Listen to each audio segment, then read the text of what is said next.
ଆଜି ପାଳଙ୍ଗ ଶାଗରେ ଆମର ଆଜି ପକୋଡି ହବ। ତେ ଆମେ ପାଳଙ୍ଗ ଶାଗ ଧୋଇ ଦେଇଥିଲୁ। ଶାଗ ଟିକେ ମୁନ ମୁନ କରିକି କାଟିଦେଲି। ଲଙ୍କା ଟିକେ ଚୁନ ଚୁନ କରିକି କାଟିଦେଲି। ଏଥିରେ ପିଆଜ ବି କାଟିଦେଲି।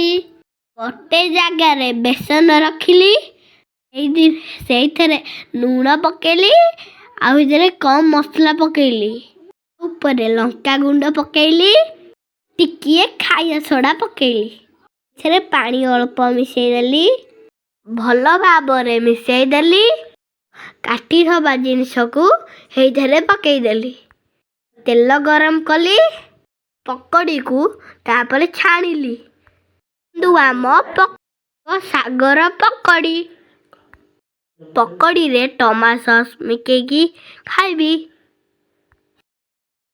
ଲାଇକ୍ ସେୟାର କରିଦିଅ ଆଉ ଆଗକୁ ଦେଖନ୍ତୁ।